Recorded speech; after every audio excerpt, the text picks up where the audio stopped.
Okay, we're going to have Kevin Ray from SoCal Solar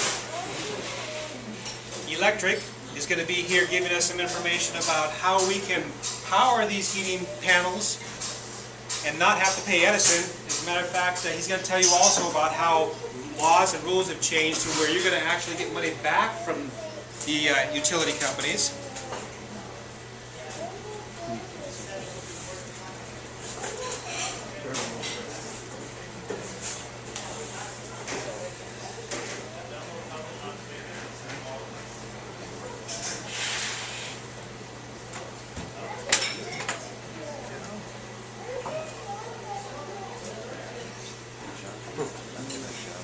Okay, so I think we got lucky.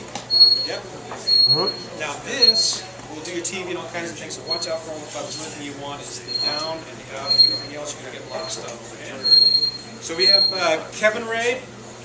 He's going to give you a lot of good information about solar. And thank you very much for showing up. All right, thank you for inviting me. Hello everyone. My name is Kevin Ray. I'm with SoCal Solar Services. Our trade name is SoCal Solar Electric.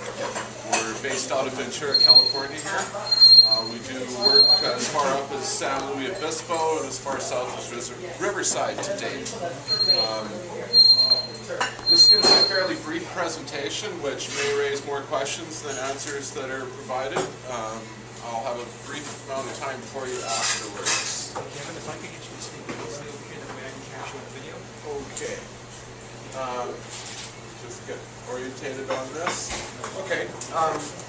This image is on our website. It is actually a 1958 concept home. You see the Jetson car here. This is what we were expected to have by now. But as you see, 2010, we're just starting now to roll into this reality. We are primarily a general and electrical contractor focused on solar systems, thermal hot water and so forth, but we don't stop there. We're looking at the whole home, alternative heating, energy efficiency, automation, LED lighting. We're looking towards the advent of the electrical vehicle, which will be coming to your driveway soon. We look at a variety of different solar products. We are solar panel agnostics, meaning that we'll look at a product for its merits, not just because it's coming from a certain manufacturer.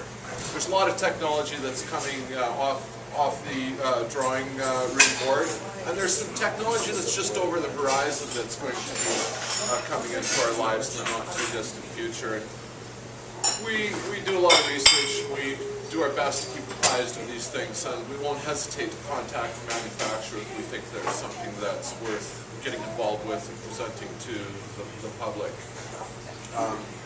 Once you've done up all your energy systems, we're also looking at such things as how you're managing your water, your waste, and also urban food production. They kind of go hand in hand. If you're looking for a sustainable lifestyle, you may very well want to consider how productive your backyard can be with some of the aquaponic systems which incorporate fish ponds and so forth. This is the HERS index. It's a rating system for the efficiency of a home. When you're looking at a home now, from my perspective, I look at two things. I look at its overall energy picture as well as looking at the roof. Some roofs are not solar roofs. In my opinionated view now, I evaluate a home based on its solar potential. Because when that electric car comes home, you're going to need every kilowatt of power that you can get to offset that vehicle's consumption, your family's vehicles, and so forth. So you're looking at two things. Its solar value potential as a property, and then its efficiency as a structure. There's a lot of rebates that are coming down the pipeline, both state and federal, that relate to this fact of how efficient your property is. Dollar for dollar, you are much better off to save that energy through efficiency measures or purchasing highly efficient equipment than you are to try and produce that energy through a solar or even a wind generation system. Traditionally, the solar installers, they kind of want to gloss over the efficiency picture because what's happening is you've got different rate structures on your electrical bill, and it's easier to make a return on investment argument for your solar panel sale if you're using all that electrical that's expensive in that argument. You can eliminate a lot of that expensive electricity by investing into efficient systems. This is always our first recommendation. Very soon, they're starting the training programs up. It's the HERS Raiders. They'll come by your house. They'll benchmark your house. How efficient is it relative to a national average? They'll do things like the thermal camera. They'll do set up a blower onto your door. They'll feed air into it and see what the leakage is. They're testing it for its efficiencies. Based on how efficient you make that home with your improvements, they'll come back in, retest it, and that'll determine the level of cash rebates that you'll receive for those improvements. This is something that's not quite here. Santa Barbara County, Ventura County haven't quite gotten where they need to be. It's a program that's administered out of Sacramento.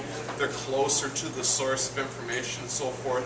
Northern California is gobbling up a lot more of this available money than Southern California due to that fact that the contractors here are distanced from where the bulk of the training and so forth is going on. We do have some trainers who are developing programs. They're starting to kick off now. We'll see more and more contractors who are familiar and enabled with these type of diagnostic systems so that they can come and do a HERS rating on your property. I want to talk a little bit about financing. 2 years ago, when I sold the solar electric system, you were almost always going to be paying more for that solar electric system in the initial years than what you were paying for on your electrical bill. We would get you to buy that by using psychological arguments that you want to be green, don't you? But that's not enough for everybody.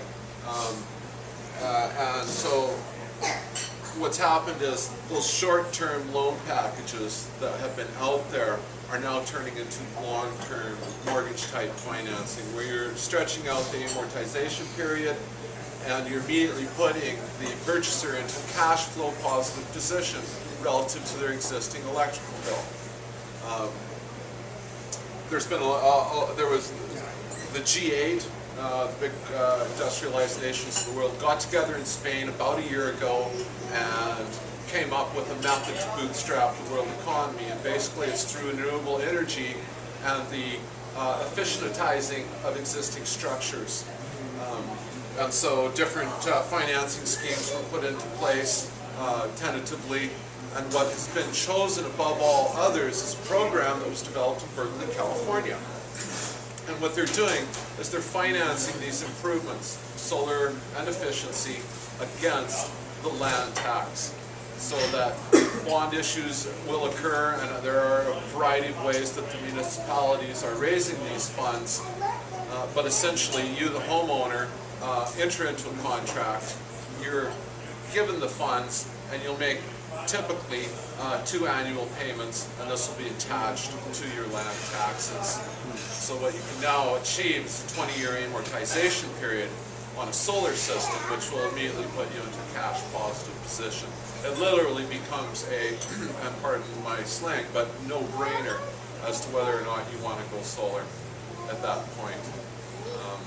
The good thing about financing against your land taxes is that if you're looking to flip that home in a few short years, you may be hesitant to put solar onto that